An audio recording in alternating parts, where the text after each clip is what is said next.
Assalamualaikum warahmatullahi wabarakatuh. Saya Unik Agus Iriati dari SMP Negeri 3 Sokaraja, CGB Angkatan 11, Kabupaten Banyumas, Jawa Tengah.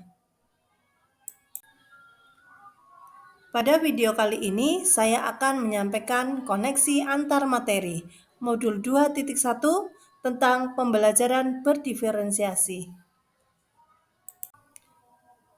Apa itu pembelajaran berdiferensiasi? Pembelajaran berdiferensiasi adalah usaha guru dalam menyesuaikan proses pembelajaran di kelas untuk memenuhi kebutuhan belajar individu murid. Setiap anak memiliki kelebihan dan kekurangan masing-masing. Begitu pula dengan minat, gaya belajar, kebiasaan, dan pola pikir juga berbeda-beda. Sehingga hal ini diperlukan usaha guru untuk dapat memenuhi kebutuhan belajar murid yang berbeda-beda tersebut, agar mereka merasa nyaman saat belajar di kelas dan tujuan pembelajaran dapat tercapai. Bagaimana cara untuk dapat melakukan pembelajaran berdiferensiasi di kelas?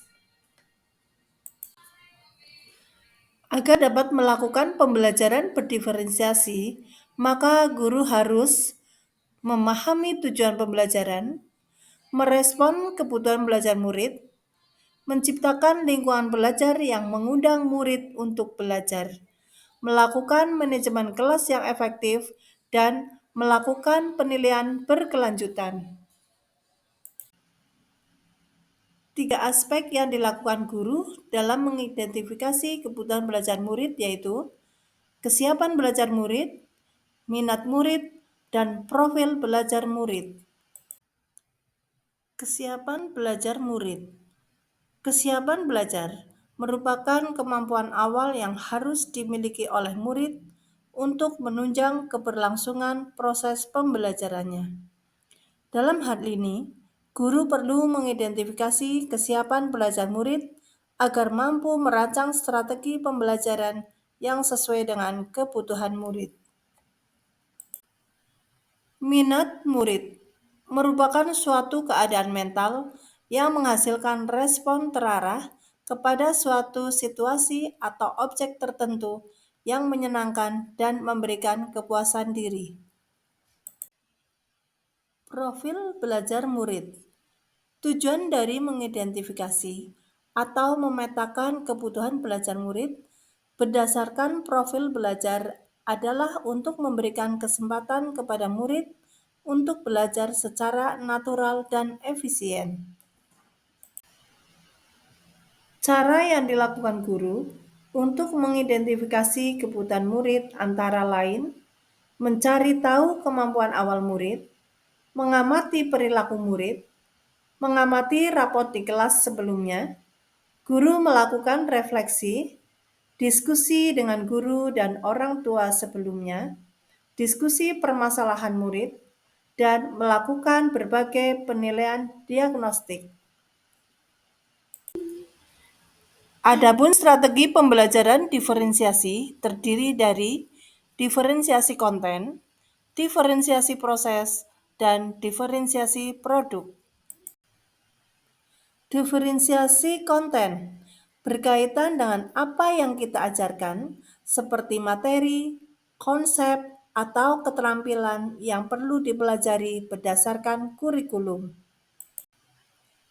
Diferensiasi proses, kegiatan yang memungkinkan murid berlatih dan memahami atau memaknai konten dengan cara membedakan proses yang harus dijalani oleh murid.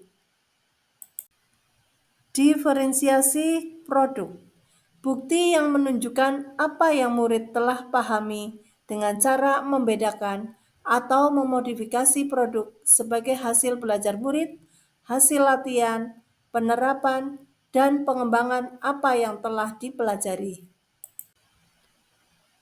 Adapun keterkaitan antara modul pembelajaran berdiferensiasi dengan modul lain, yaitu modul 1.1, modul 1.2, modul 1.3, modul 1.4, dan modul 2.1 itu sendiri.